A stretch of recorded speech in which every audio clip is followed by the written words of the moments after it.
Good morning, folks. We are back here on Voces Unidas on KROJ 101.5 FM. I'm Daniel Molina, and I'm joined here by the by my co-host, by the real host. Hi everyone, it's DLC. I'm good. I'm glad to be here with y'all this Sunday morning. And DOC, we have somebody special here in the studio joining us. Yeah, we do. I'm so excited to have Justin here in the radio station. I had the pleasure of meeting Justin a few years ago, 4 years ago now, out in the community. Actually, I think we met on social media, and Yeah. then kind of Tomato, like tomato. tomato. But Justin was my first interview moving back from Utah, coming into this creative endeavor that we have here with Voces Unidas. But it was before we had a radio segment, before we had community presence. So thank you, Justin, for doing that for me. And, it was such a crazy experience being able to do that back then. But without further ado, this is Justin. Hello, Justin. Hi everyone. My name is Justin Cuevas. A native from Pacoima. Just an all-time creative. I could list 100 things. President of Underdogs Car Club out in the San Fernando Valley. Creator of a kids cartoon named Nino, and just a figure in the car community, in the Laredo community specifically. But I just a creative. That's all I can really say. Yeah. So take us back to 2020, when we were doing our first interview together. So much was different. Your car looked a lot different.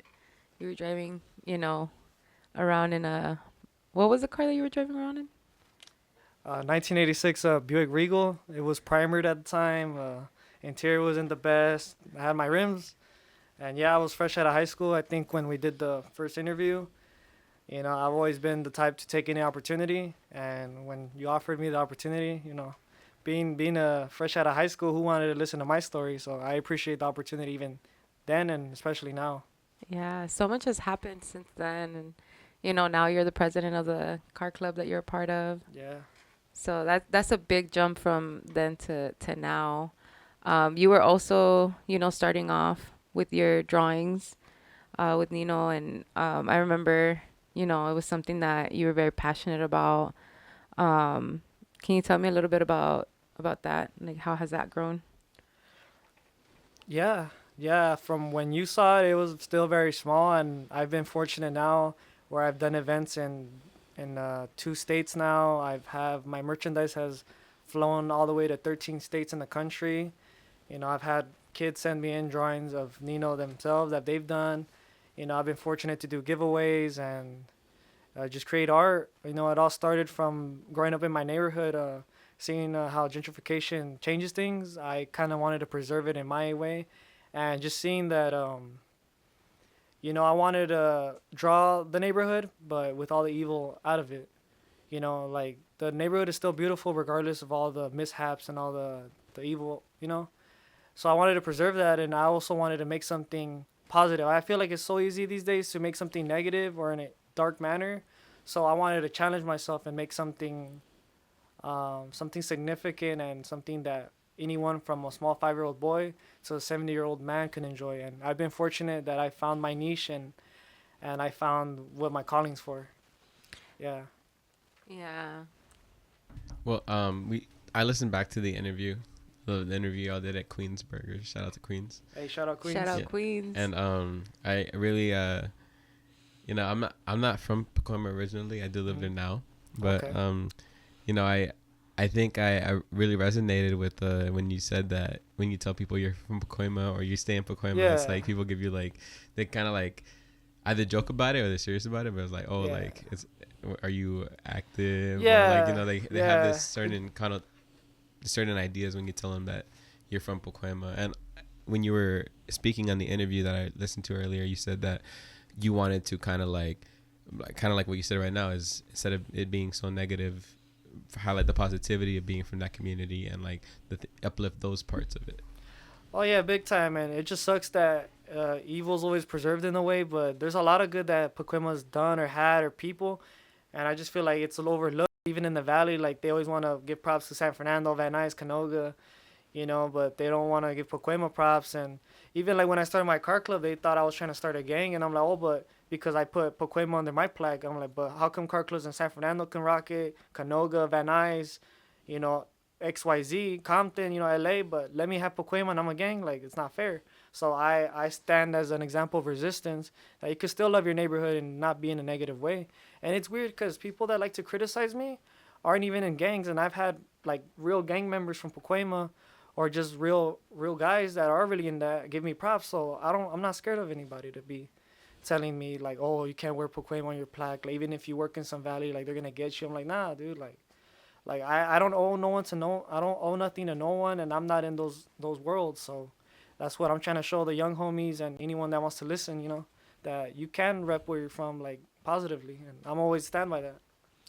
Yeah, I feel like that's kind of where we both kind of resonated with each other initially when we met. Was um, I was coming back into the community kind of leave because I had left for a long time, and I didn't understand like why my parents loved Pacoima so much, why my family had settled down there, and I was raised in this community, but for me being raised in Pacoima, I was an outsider, I was an outcast, even though I was from this community. Um, so when I came back, I was like, well, let me find out what it is about this community that's so special. And slowly but surely, I started getting to know like, the other aspects of community, because we hear and we see a lot of, like you said, the negative, the gang related activity, the drugs, and um, just how rough, like around the edges it is. But once you get past that, there's, a lot of like elders in the community. There's youth in the community that are, creative, and, there's organizing happening here. There's so much organizing happening here. And, the organizations, the music, también, that comes out of the community. Like, I've had the pleasure of the last, 5, 6 years getting to know this part of the community. And it's really, our organization is called Voces Unidas en Pacoima because our roots are in Pacoima. But once you step out of those roots, you kind of really see that Pacoima is everywhere. Oh yeah, big Like time. I lived in Utah, and there was people in Utah that were from Pacoima, and even here in LA, like you branch out, and there's the Great Wanators. They're in Oh yeah, Canoga shout out Park. Eric from Great Wanators. He's a Yeah, big homie right there. they're now like in the West Valley and Greater LA area, but they're from Pacoima. Yeah, I tease him. I'm like, hey, when you come back to the barrio, bro, I'm waiting for you. Because I used to be in his DJ club in San Fernando High. Mm. So he's a definitely a community. Like, I admire him. Yeah, shout out Eric, man. Yeah, the Great Wanators they're literally like a staple in our community, and they really, I feel like, are like, what do you call 'em? Like the example, for me, at least, like, now that I'm starting this, well, not now, but that I've started Voces Unidas en Pacoima, they had their anniversary recently, and they released their film, the mini documentary about how they kind of became the Great One Eaters. And at the end, they had like a Q&A, and I was like, I asked them a question like, how, like, what advice do you give to somebody that's like in the same place that you were when you were starting up? And the first thing they said was, don't be shy to represent where you come from. Like, if you're from Pacoima, tell people you're from Pacoima, like, make sure that that's represented in everything that you do. So, yeah. Yeah. My bad, I didn't mean to interrupt. No, no, I'm go Nah, ahead. nah, big time. Like, when I do my art shows in LA, like, people will be like, hey, where you from? And, obviously, I heard that different ways back then. But, yeah, I'll be like, oh, I'm from Pacoima. They're like, San Fernando Valley? I'm like, no, Pacoima. Or even when I've gone to Florida when I got invited out there to the Lord Super Show, they'll be like, oh, where you from? I love Pacoima. And they're like, oh, LA? And I'm like, nah, Pacoima. Like, I love LA. LA is my second home, too. I'm not going to lie. But I always say Pacoima first before I explain it, because I always feel like that should be known first, like, about me. And I've even tripped out when people tell, like, we'll say Pacoima, right? And they're from different states. And I'm like, damn, like, you guys know about that? Or you guys pay attention to where I'm from? And I hear you. You got to be proud of where you're from and work with what you got. And I think that's the beauty of creativity, that we work with what we got. Mm-hmm. And working with what you got, like I seen that. Well, I'm not sure if I saw your car out there in the parking lot. No, you're good. But there was like a really nice car that stood out, and I assume it was yours. Yeah, thank you. You The know? black one? Yes. Yeah. And so I saw like the car that Yossi was talking about earlier, the Regal, the Buick Regal. Mm-hmm. Which car is it the same car? Yeah, same car. So, but it looks different. Like you put time and love into it. Oh, big and time. Like, It's my Chariot, it's my, in the 40s, they used to call them, two-door cars business coupes. So that's what I consider, That car's gotten me so many opportunities, a lot of troubles too, but a lot of opportunities. And, it's who I represent. I have my daily, don't get me wrong, but this is like when you said, like, oh, like, what would I do if I would go on a radio show? I'm going to pull up in my car, And I love it. There it is, man. Thank you. I love it. No, thank you for bringing your art. No, You thank know, you. because that's art. I feel like it's you gotta put time and love into your car, Big time. and a lot of people is a reflection of them.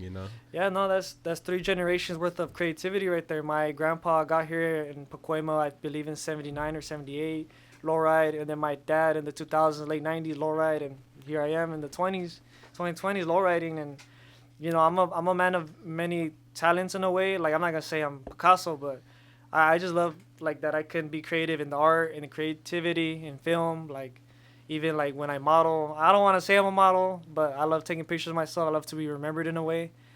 And yeah, that's my pride and joy right there. And that's just barely where it's at right now. Like, I plan to do more, and my goal is to, win trophies with that car. And when they find out where that car is from, I want the youngsters or just anyone to be like, damn, like, he really built that car in the neighborhood that I live in. Like, I hope to inspire someone. Not that that's my goal, but I hope to, Mm-hmm. And when you do like since you do so many types of art and you consider yourself an artist of different types of like disciplines, do you think that everything you do is kind of like parallel in so some sort of? Maybe not parallel, but I see it as a spider web. I Interesting. have in my brain or in my home when I have my vision board, I have it as a spider web. Because, for example, I'm in the car community, right? I can use my business to add to the car community, and then I'm from a car club, so I know that's something that I can add to promote my business. But my business also promotes my car club because they're in the same room, and it also represents myself because they'll realize, man, this man can do 2 things. He can manage a car club, manage a business, and manage himself. Like, that's admirable. So I see that as a web, and then also, like, if I do modeling, they'll be like, oh, that's the same guy that does Nino and is president of a car club, and does that, like. And it's a web, and I'm not even done. Like, I also would want to start a music page and my own radio show with music, and I'd also like to get into film. But those are still very, like, in their infant stages, but that's my goal. Like, like she has said before, I've been experimenting with TikTok, doing tutorial not tutorial, but, like, just content on my car. I've noticed that people love to watch, like they just love to see something new, and I just love to share. I mean, the 30 minutes I have at lunch, I'll edit these videos. I don't think much of them, but people tell me, like, hey, your videos get down, and I'm like, well, thank you, Mm-hmm. So I just love to push content out. I just love to share what I got going on, not that I'm attention seeking, but more like, if someone wants to see, like, here it is, and if you don't want to see, that's perfectly fine with me. Mm-hmm. Yeah.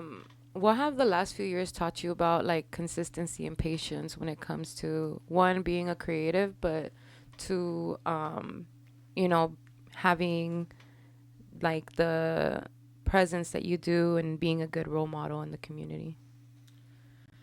Yeah, no, these 4 years have been different, because now I'm more of an adult. I feel like I've polished myself a little better, I hate to use car terminology, but I just feel like I've polished myself more mentally, physically.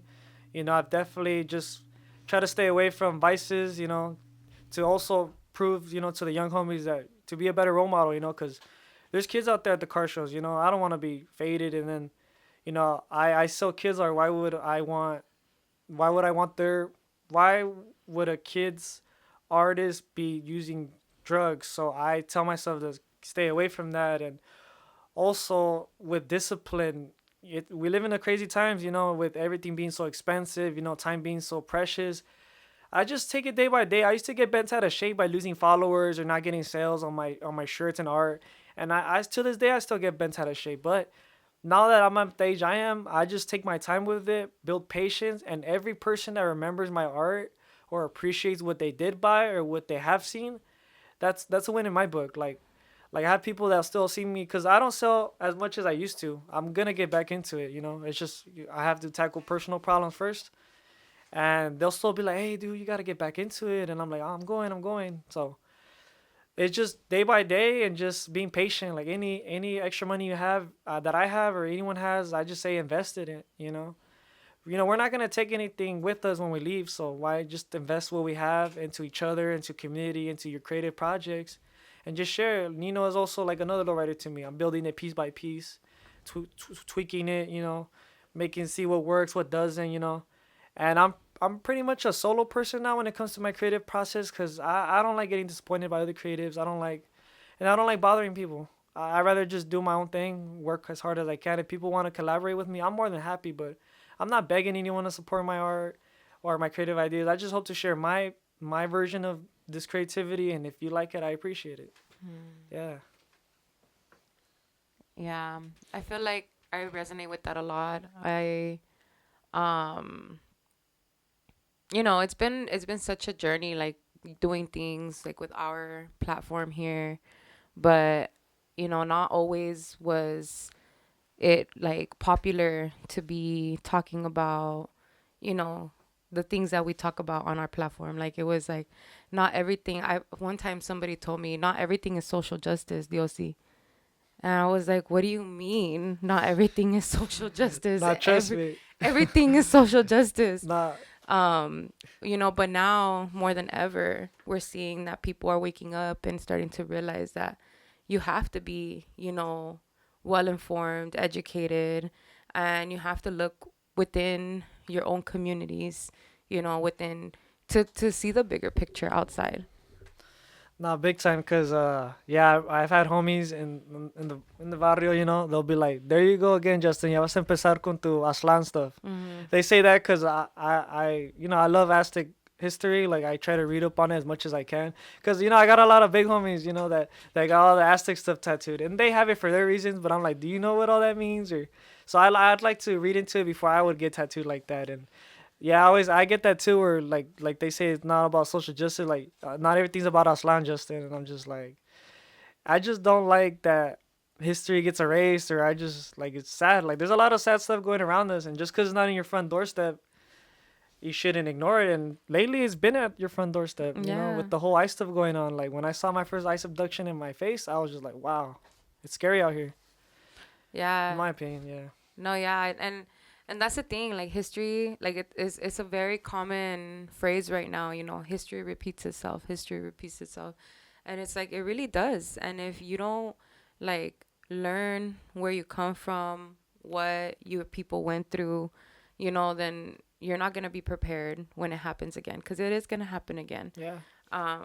And so like that's kind of where we're at right now. Where, like I remember growing up and being afraid because when I was a young kid, there was ice raids, and the ice, they would come into the bus and like take mothers with their children, and it was always planned like, what are we gonna do if because we didn't have transportation at the time. We would take the bus, and so it would be like we would have plans like, oh, si esto pasa, like this is what you do, and you this is who you call. And like as I grew older, that kind of subsided, and we think like, oh, they went away, that's not gonna happen here anymore. But look at where we're at now, and like we're seeing this happen like 10 times worse now. So yeah, if you don't educate yourself. And I will say, like, even me, like as a growing up, like I wasn't educated and like any of this stuff. Like I would say, like, for me, my awareness, didn't come until, like I said, like when I moved back from Utah, like trying to understand what was so special about my community. And that's what's so special about it, is that we have layers and layers of history here with our people. This is Pacoima has historically been somewhere where people come and migrate to Yeah. get back on their feet, to build themselves. And unfortunately, what we've seen is that when those people build themselves up, they leave and they don't pour back into the community. And that's kind of where I want to reshape things. And I feel like a lot of people my age that are doing the work, that that's what they want too, is they want people to pour back in to the community. Yeah, and I totally respect that, but unfortunately, from my experience growing up, your biggest haters are your neighbors. Like people, they'll tell me like, "Oh, you probably get banged on by people from different neighborhoods." I'm like, "Nah, my worst enemies are my neighbors from Pacoima." And I have dreams of staying in the hood, as they say, but I would have to leave because I know that, like, for example, Nipsey Hussle, they killed him right in his neighborhood, and it's sad that even when we're trying to play the good fight, they want to take you down. But we have to be persistent though. I'm not saying that I would leave if I had the chance, but I would definitely put up a fight because, Yeah. like, even my mom said, "Eres bien terco, Yeah. eres bien terco," but that's just me being persistent, is what I say. Yeah. No, I hear you. And like that's where I feel like we have to be creative in how we pour back into the community. Yeah, Because yeah, you're right. Like sometimes you do have to leave, and so there's so many reasons why. You know, Yeah. like currently right now, Pacoima has gotten gentrified to a point where people cannot afford to live here anymore. The people that have been here generationally, we're being pushed out. Like my dad was a homeowner, but he passed away, and like I live in his house right now, but I'm looking at rent outside of, his where I live right now, and it's like I don't think I could afford that. And there's like, you know, there's other places where like it's a lot cheaper, it's a lot, but like once you establish, like work here in the community, or once you establish being a part of different collectives, or like you have your car club, regardless of if you move somewhere else, that car club is going to exist here, your footprint is going to be here. And I think that's what, like, for me, that's what I mean when I say like pour back into your community. It's like you don't have to live here necessarily per se to have an impact here. Like I know that there's, like, for example, the Great Juanitors, like you said, they may not like be here every day, but their footprint is here. Oh, yeah, Like big time. the work that they've done here is definitely marked, a lot of people's lives. And I think that's for me, that's the goal, is like to not say like, oh, I'm never gonna leave, but more than anything, like I want to make sure that I create a difference, and that I pour back in. I want to ask you a question, Justin. When you're thinking about what's going on in the world, and you're trying to maybe just like get on with your day and maybe work on your car, what type of music do you like to throw on? Ah, good question. I like all music. I can't lie. I'm not gonna be that person too that says, "Oh, I like everything but country," but mainly it's disco, like funk music. I'm a very funk music disco guy because I just love music that just makes you dance, makes you come alive, And I loved hip hop a lot, but it's just not for me anymore lately. It's too negative. I don't want to. And then a lot of these rappers, they like to degrade you too. It's all degrading. It's all evil. And I just love disco music a lot. I love Spanish soul. Like my grandpa, put me onto Los Terriculas and Los Angeles Negros. Like that stuff is love. That's real love right there. And with disco and funk music, that I have a lot of good memories with that with my pops and grandpa. In the car world, and I just love, like, when I play that music, no one can hate you. Like, how are you gonna hate someone playing oldies? Or because I love oldies too. Like, who can hate you, like, when you're driving by? Because maybe if I put on some gangster music when I'm driving, the cops will hate me. Someone's abuela will probably think, oh, it's the cholo. Like, that's why I try to stay away from it. I have my moments. I'm not perfect. But when I put on funk disco music, I know someone's tia that works at the nursing clinic. She's gonna hear me buzzing by with Debbie Dev and be like, "Mira este, like that's from the '80s," or like if I play cumbia, the tias are gonna be getting jiggy, Yeah. or like if I play Zeppe Roger, I know the homies in the hood, they're gonna love it. So I just love positive music. That's what I play when the world can be ending, and I'll probably have my music playing still. Okay. Well, I pulled up a disco playlist right here, and I'd say we maybe take a 5-10 minute break, play like a song or two. Yeah. But I'll play a song, and then maybe if you think of one, we'll play that next. Cool. So I'm gonna go with "Give Me the Night" by George Benson. I don't know if you like Yeah. that one, but Yeah, put that one on. That's Yeah. that's what it's about. we'll be right back, y'all. We played a couple disco songs right there. We went in with some "Give Me the Night" by George Benson. We played "I Don't Care" by Livid Dream, and we just went with "Just an Illusion" by Imagination. And that was the first time I heard that song. I don't know if y'all No, same heard here. I liked it. "Just an Illusion" by Imagination.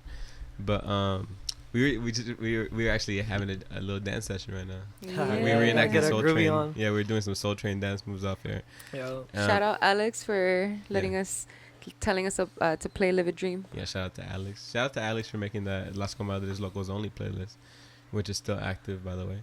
And we're going to jump back into conversation here with our friend Justin Cuevas. And so, can you tell us a little bit more about Nino? Like, where did that start? It's a beautiful story in my opinion. I'd love to share it. So, I used to dress like Nino, baggy hoodie, baggy shorts, black shoes. I used to dress like that. I didn't want no one to talk to me. It was I also felt most comfortable in it. I just wanted to be unknown. Like I just didn't want no one to see me. I wanted to look intimidating, and I was just got done doing graffiti at the time, or just being out late. And I was at a taco stand. There was this big mirror. I never knew why it was there. To this day, it always felt like an illusion. And I saw myself as a figure. I saw the figure, and I was like, dude, I gotta draw that. And I rushed home on my bike or walking. I don't remember.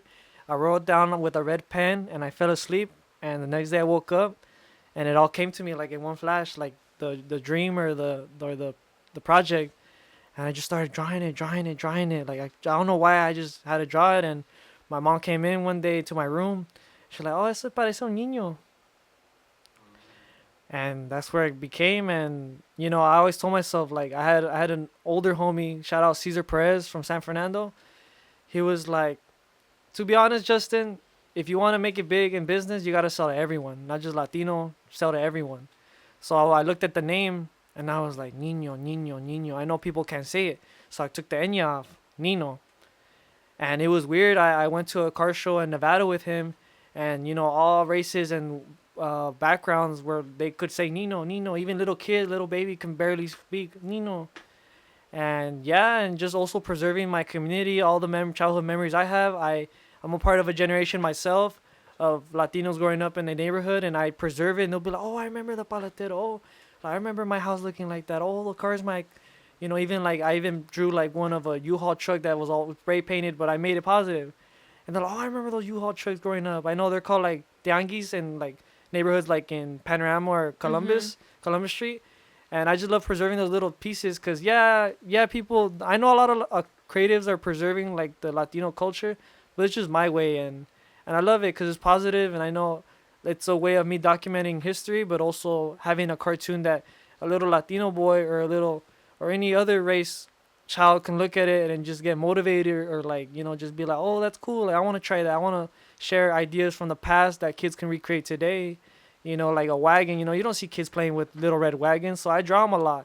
So if, maybe they have one in their back house that they don't even know about, now they want to play with it. And that's just my goal, to bring back, bring back memories from the old school to now, and also just making it a cartoon. I've always been the type to doodle. If you see my notes from school, I always was doodling lowriders or literally anything.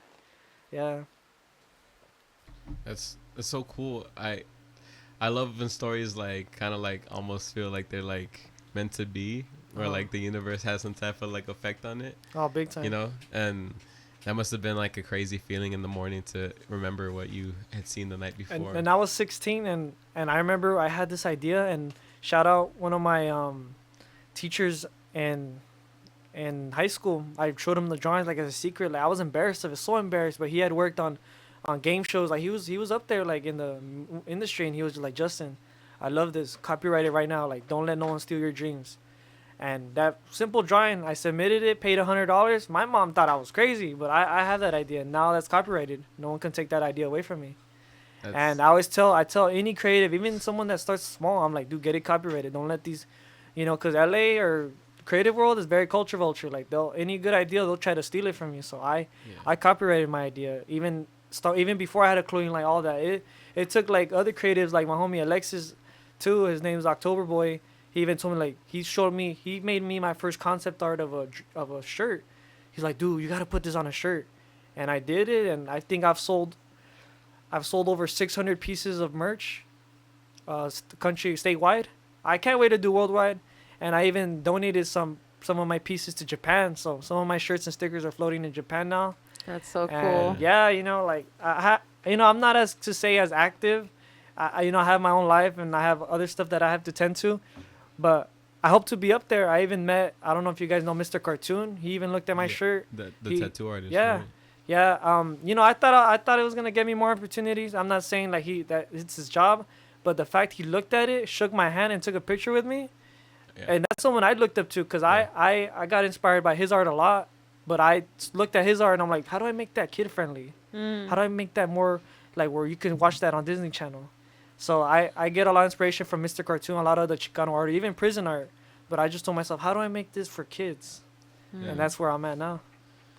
It's so interesting that you chose to turn it to Nino instead of Nino because like I think that's a common thing because like Richie Valens did it. Oh, shout out my boy Richie Valens. Richie Valens from here, from Cuevas, right? Yeah. And I think that's like sometimes it might feel like maybe I feel like that might be like a controversial thing with some people's own mind and be I hear it. To be like, should I make it more accessible? But I think it's a good thing to make things more accessible, like to open up your culture to like other cultures because it's not like you're just opening it up to like say white people, you're opening it up to other people. Yeah, there's so many different cultures that don't speak Spanish. Yeah, unfortunately people take it that way, but I don't see it that way, and I just feel like if we close off our culture, we're just being the biggest hypocrites. So me, I love when anybody likes my culture. Like I believe it or not, one of my silent giants or big giants that support me in my business law is the LGBT community. I didn't expect it, and they're one of my biggest supporters. A lot of gang members love my art, which is weird because it's kids' art, and a lot of the most random people love my art, and I love that. I love that anybody. I always tell people my art is very inclusive. Like anyone can rock it. Like I don't think there's a mold or a picture like to my art, and I've always been like that. I've always been outcasted growing up, and always been like bullied, and that's what I've always wanted to do with my creative projects. Even with my car club, like I've always been inclusive, and I always see the best in people. I can see opportunity. A lot of people. I don't know. I don't mean to toot my own horn, but I see opportunity in people. Even I might not be the best, but I just feel like I can see it in someone. So that's always been my thing too. Yeah, I think I can relate to that. Like whenever I, like, for example, like when I hear somebody likes to do, like had a certain job or they like to do a certain thing when they were a kid, I'm like, dude, like, when my mind thinks is like, yo, you could go off and do something really cool with what you've already experienced. And we live in LA. We live in LA, yeah. Anything, we're all like shoulder to shoulder with someone, like, like I was just in your guys' break room and I was finding out people that we all knew each other, like we were all like connected. And I've been fortunate where I know people that are significant in the Chicano community. And like, that's why I tell people, like, any crazy idea, we live in the place where it happens every day. Like, why wouldn't you, Yeah, no, that's so true. I think like once you open up your mind to those possibilities, that's where like things start happening for you. But because we live in a community where it is so conditioned to not believe in yourself, and then like, you get judged a lot. Yeah. Trust me. So I think, it's definitely like something you have to break through, and some of us, it does come natural, to see the good in others, to see the opportunity in others. But I would say like it's not something super, super common for everyone, like at least from what I've experienced. Also like people are always in competition with each other and, big time. So it's like, it really takes a lot of finding yourself and understanding that you yourself are not in competition with anyone but yourself. And then that's when like, like the real creativity and the real growth happens. But yeah, like I know you kind of already touched in on this when you talk about like who you want earlier. You talked about you want Nino to be something that a 5-year-old or 70-year-old, can connect with. But where did that vision like initially come from? Like, has that always been like your like I guess something that you resonate with is like intergenerational kind of art, is because that's something that we're very passionate about is like not intergenerational art but intergenerational conversations. Like we have a show on here called Las Comadres, and that's something that we focus on a lot is like bridging, the youth with the elders. um but I see that with your work and with what you've already shared with us. Yeah, because all this is public, people are going to see, everybody's going to see. So when I started Nino, I loved it so much because I know my grandpa that's very, old school can appreciate it, or someone as radical as, maybe like a lesbian couple can. Well, I don't want to say radical in that way, but I'm just saying like different Mm-hmm. spectrums can enjoy it. So that's what I enjoyed about my art. And it just happened little by little, seeing all the different people come together. Like I would see like this tall, tatted up felon, and then his grandchild who's on with an iPad, and they both love the same thing because he's like, oh, look at these cars I grew up seeing in my neighborhood, and then the kid saying, like, oh, look at all these colors, and it's a flashy car, like. So I love that I can have something that people can enjoy, and I admire that about Walt Disney that my mom likes Mickey Mouse, and I can say I like Mickey Mouse too, and that's been my goal to do my own version. Like I even have a drawing that I posted on my account where it's a table and it's Hello Kitty, Mickey Mouse, and I forget the last. Oh, Hello Kitty, Mickey Mouse, and there's one more. Oh, Felix the cat, because that's big in the Florida community. Mm-hmm. And I have Nino with a tray of food, and I put Nino the new kid. So when people ask me who Nino is, I show them that picture. I'm like, he's basically just another them, but he's just my version. Even people tell me like, oh, that's your son, and I'm like, yeah, that's my son Nino. Like I even have a plushie made of him that someone made me, and I always tell people like that's just my version. Like I want to say he's Hello Kitty, but with the palm trees in California. But yeah, I just love that my art's very that anyone can enjoy. That's been my big thing with art. That's really cool. The Hello Kitty with palm trees in California. Yeah, that's my version. Yeah. Yeah, it's awesome. Like, I hope there's more plushies made so we can get one. Oh yeah, definitely. That'd be cool to even have here in the studio or something. Yeah. But kind of shifting gears here. Hmm. We talked a little bit about your experience with your car, earlier on in the show. And you mentioned that you're the president of the car club that you're a part of. And I just want to get a little more into that conversation. How did that become part of your journey? Like joining a car club and getting to the point where you're like the president of that car club. Another great story of my life. I got into the lowrider scene alone in a way because my dad was still in the process of building his car, so I went out there alone. The most junky lowrider you could think of, but I was out there. I was cruising, and I got into a lot of problems in the streets. Unfortunately, guys from the neighborhoods, they didn't. Obviously, I didn't look like a lowrider at the time. I just looked like another barrio kid, and I got into issues. I'm not gonna speak on it too much, but I've almost lost my life having that car, and it's dangerous to have. As much as it's been very commercialized and very like accepted now. Those cars still come from an era and from a place in time where they weren't the safest cars, and I met my best friends out here now, Victor Pacheco and Giovanni Lopez. They were out there too. They didn't have a car club. They were out there and their work on their project cars, and I met them. They were like, hey, like I met them first because a lot of my friends were all getting locked up or drug rehab. So I didn't really have any friends anymore at the time where I was shifting, and I felt blessed that I met them, and we just started cruising everywhere together. They even pushed me to go out the valley because I used to just cruise my neighborhood, Pacoima. I was very sectioned out. They're like, dude, we gotta go to Elysian, which is by Echo Park in LA. Shout out Echo Park too. And we went out there and they introduced me to this whole world of lowriding too. And we just cruised together. And I remember as a joke, I was like, hey, we should start a car club because there's three of us. They're like, fool, our cars suck. And I'm just like, who cares? Like, just so nobody, like, everybody can, like, who cares? Like, I'm down. And I also was watching videos of the 70s how lowriders got down, and they started car clubs to avoid gang problems, so they wouldn't get associated.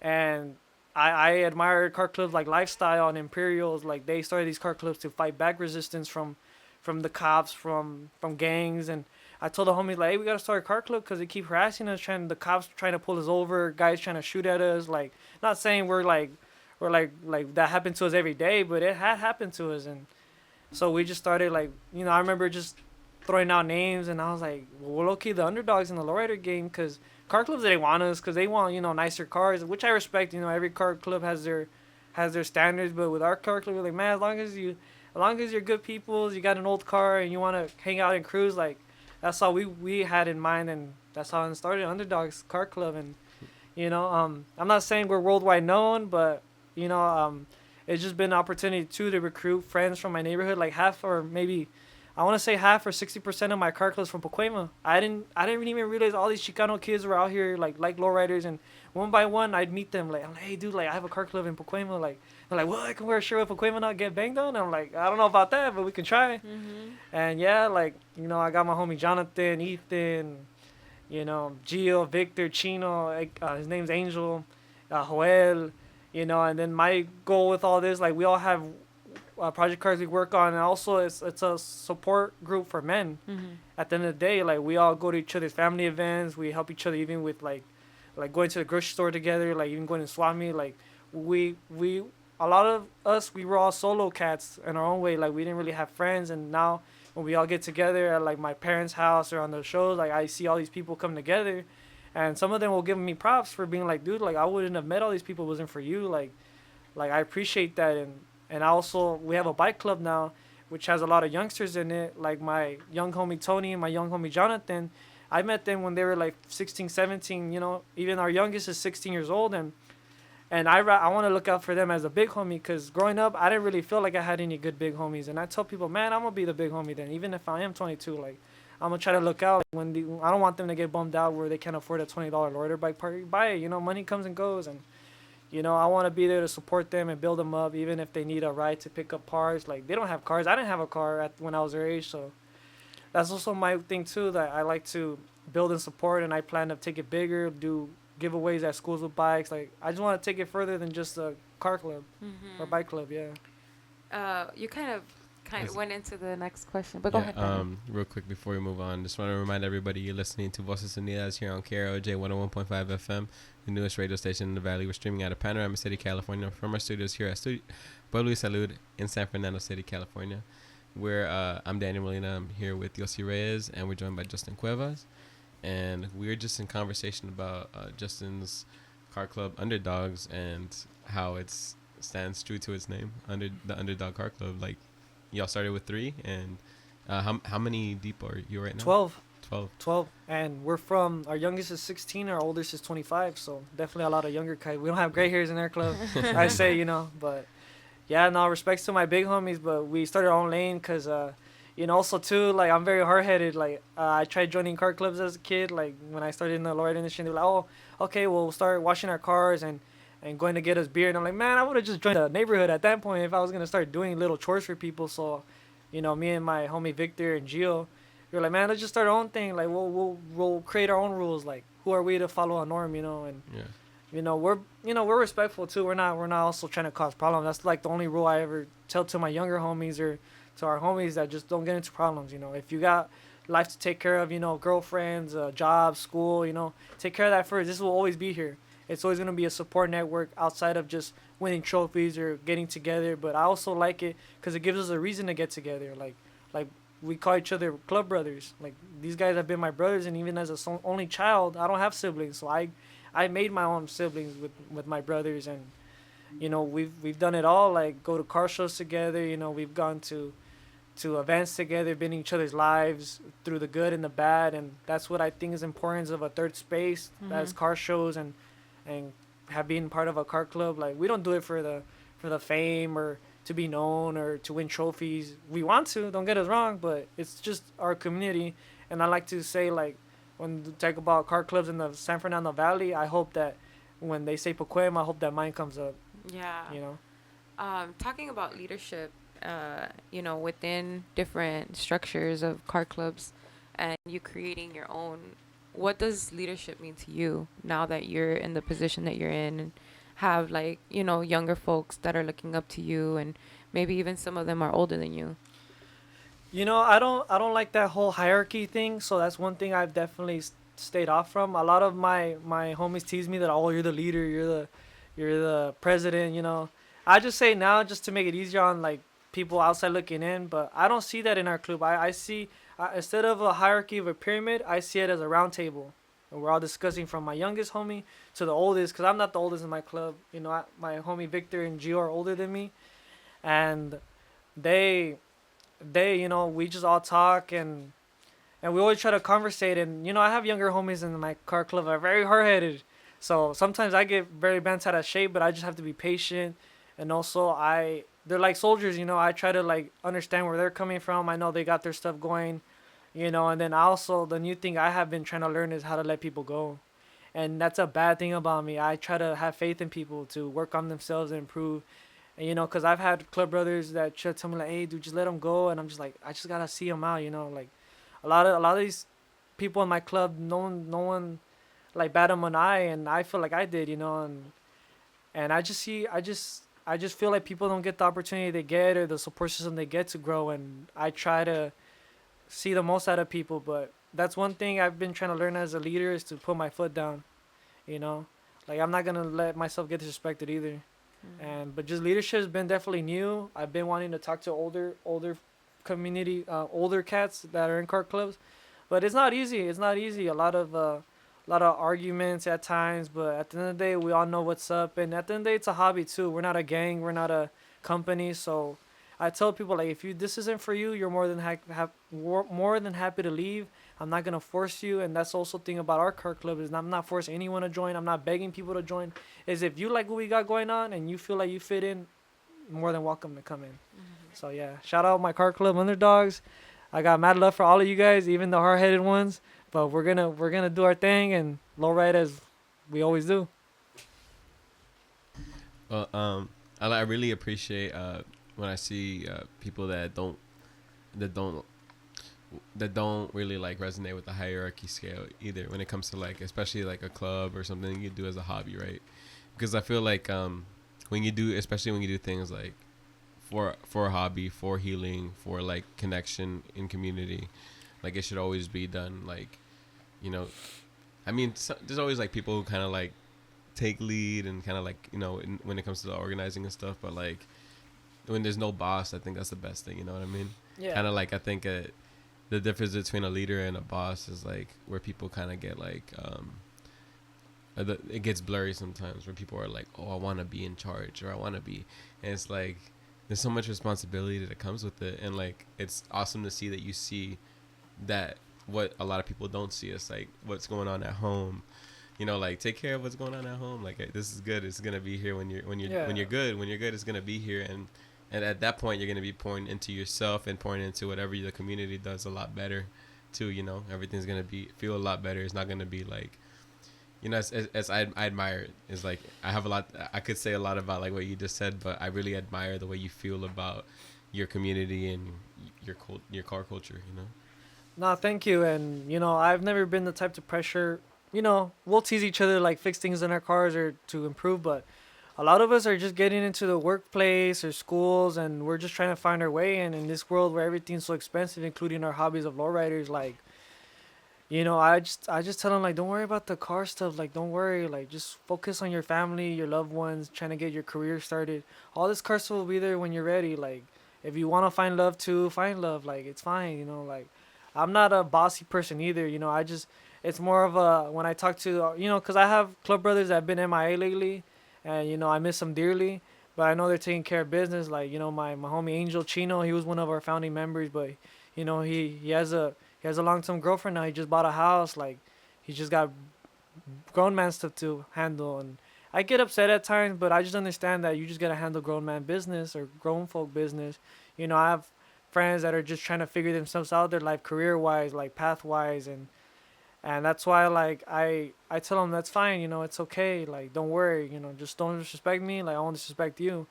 And I'm the type to give opportunity, but once I feel disrespected, that's when I'm gonna have to, have those serious conversations. And that's what I want my younger homies to know, that I don't have these serious conversations to hurt you. I just know that we live in a crazy world where I might give you some slack, but there's people that aren't. So just take it with a grain of salt, is what I tell them. And it's just another lifelong project. The Underdogs, I treat it as another creative project. It's not something that's gonna be made overnight. It hasn't. And we've been established since 22, so that's what, like 4 years. Mm-hmm. About, 4 years. 4 years together, and yeah. Wow. You've done a lot since 2022, and it's been a journey for you as much as it's been for us. And you know, I just want to know, like, what would you say to Justin from 2022 right now, if you had the chance to talk to him? Damn, that's crazy. Cause sometimes I feel like I haven't changed much, but at the same time I have. And just take it day by day, and just have faith in everything. And if you talk about it enough and you push it enough, like consistency, any little project or improvement, people are gonna see. Like, if I wouldn't have posted my cars or represented that I'm from Pacoima, I would have never met you. You would have never known I was from Pacoima if I didn't post 91331 on my bio. People used to think I was crazy. Like, dude, you're gonna get shot like that. I'm like, why? That's where I live.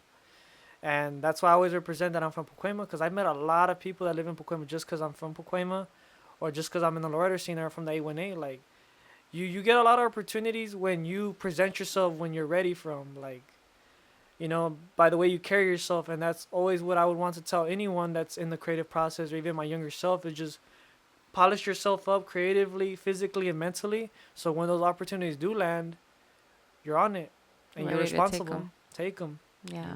Even if it's not monetary gain. A lot of people, have given me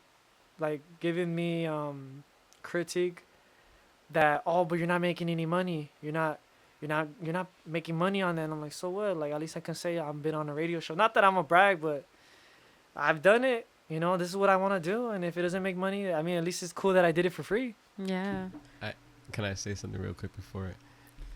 I love this. I love this because so many times I've done things for no money, and then I've actually invested in things, that people were like, why would you invest in that? Like, people like talk to me like I'm crazy, and I'm like, yesterday we went on a hike, and then when we got to the top of the hill, my stepson, Diosi's son, Tommy, was like, oh, this is hard, this hurt, and I'm like, like, sometimes you just gotta climb the mountain. Yeah. Sometimes you just gotta climb the mountain, even if there's nothing at the top of the mountain. You just go for the view. Yeah. You just go just to say you did it, and like, that's where I'm at. Like, I'm like, dude, like, the opportunities I said yes to, because of no money or monetary gain, have opened a door that I would have had to pay money for, or even that end up being monetary in the end. But either way, like, I mean, there's a difference between understanding where you're getting taken advantage of, but doing something for free, helping out somewhere, like, you feel good by the end of it, And then I feel like the connects you make or the friends you make in the creative world are way more than money, because you can be a lame with money, and what are you gonna get with money if you're just a lame? Like, you're not cool. But me, I've been able to make good connections in the Florida community, our community, any community. And that's how I even got opportunities even out of state. Like, shout out my friends out in Hella Firme, in Florida. They liked me so much, and how I was supporting them, they were supporting me.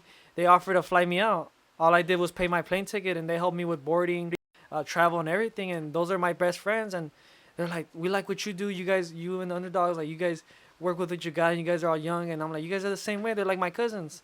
They're like my cousins out there. They're Mexican too. And I went out there. My mom and all my friends were like, ¿Por qué vas a ir con gente de la internet? And I'm like, no sé, pero hay que echarle ganas. Like, who knows what's out there for me? And it's the same and different out there. And I was over here eating chilaquiles in Florida. It was the same stuff. I was in the barrio over there too. Like, it was the same. That's why I tell any creative, take any opportunity. You never know where it'll take you. Be safe, of course. Don't meet strangers on the internet. I always tell people that, but obviously I don't listen to my advice. But always work with your creatives. You never know who knows who and who's watching. Yeah, that's so true. Along the same lines of, you just spoke to your younger self and a lot of other younger folks that could probably take that advice that you've given yourself. Um, Wait, where's the question I was gonna ask you? um, Well, you find that question. I'm asking Justin the question. So I don't know if I missed it in the video, but what would you get from Queens if you could go to oh, Queens there you right go. now? I found it. Oh man, just a cheeseburger and some fries and a Coke. Keep it simple. I'm not gonna lie. Like that always does the trick. From when I was 10 to now, it's just always been done the trick for me, and like it's always been my jam. Queens Burgers. Yeah. Shout I'm out Queens Burgers. Shout out Queens Burgers. I love the chili cheese fries and a Coke for me. Yeah. Keep it simple.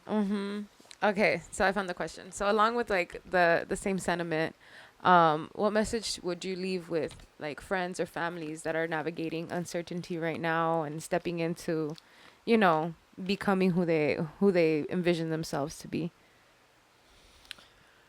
I'll have two responses, because I know people have different beliefs, but my personal belief would be have faith in God in your process, and then my other response would have faith in yourself and your process. We see all these biopics of famous people and hardworking people, and they think their whole creative process is gonna be an hour, but a lot of this stuff takes years. From building a lowrider, it takes years. I've seen my dad build his cars from nothing to something. We built a 71 Impala that was $1,000, and now he's doing video shoots in Hollywood, and I'm like going to premieres, and I'm like, what? Like my dad would just be like, oh, I'm gonna go to a Hollywood premiere, and I'm like, whoa, whoa, whoa, whoa, whoa, whoa, whoa, what are you doing now? And it's cool. So every day, just take it one day at a time, and you'll see what happens with process and time. And even myself, like I'm not saying I've accomplished a lot, but day by day, just take any opportunity, any crazy idea you have, just if it's quick, publish it, or if it takes time, work on it and publish it. Just push stuff out. You never know who's watching, who's listening,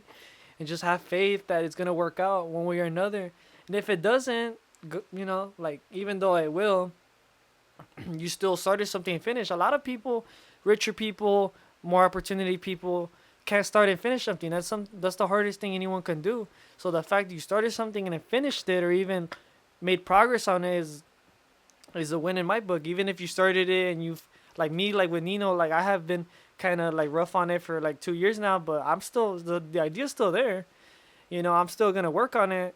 I have to do like some growing up first, but just every chance, like even when I don't have time to be creative, I'll just be at work, I'll draw a picture of Nino and put it on my wall in my office. I have a little vision board even there, like where I'm supposed to put company papers. I'll put my lowrider, my Nino business card, and just try it. Just try. Who cares? Even if I was in jail, I'd still be trying, just to have faith in myself. Knock on wood, Yeah, for real. But I take care of myself. I'm not into all that. But yeah, Well, faith. thank you so much. We're about to reach the end of our segment here. The last thing I wanted to say was it was really nice to see you in the Christmas parade this year. Yeah. That was something that I was like, oh my gosh, that's my friend. I know him.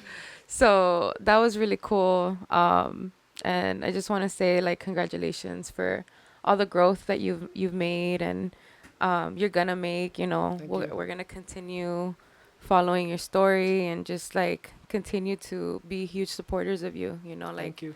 Speaking for myself and I know for my team, like you're exactly the type of person that we want to see, flourish from our communities. So thank you so much, Justin.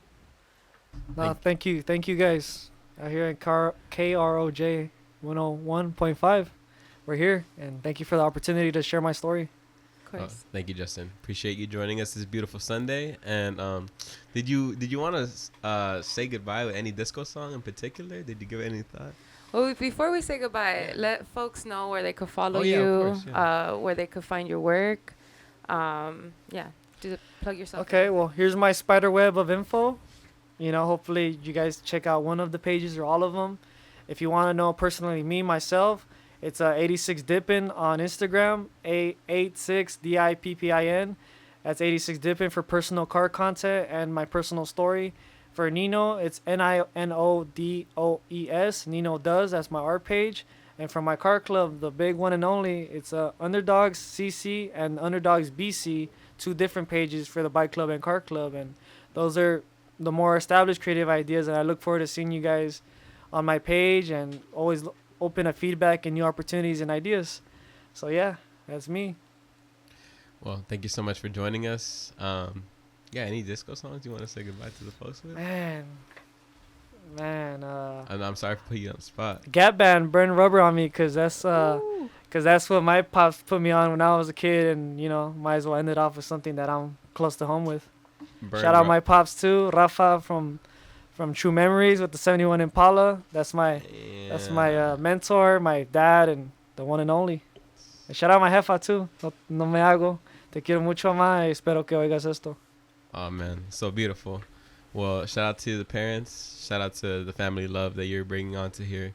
And shout out to you for joining us. And Thank you. we're going to say goodbye to our peoples here. Dios, do you have anything else? We'll see you guys tomorrow from 7 to 9. 7 to 9. Listen in to KRJ, La Más Nueva. We're a nonprofit radio. There's multiple segments throughout the week. Please tune in and support. Yeah, well, you heard it there. And thank you so much for listening on this Sunday morning. Have a beautiful day, everybody. And here's Burn Rubber on Me by the Gap Band.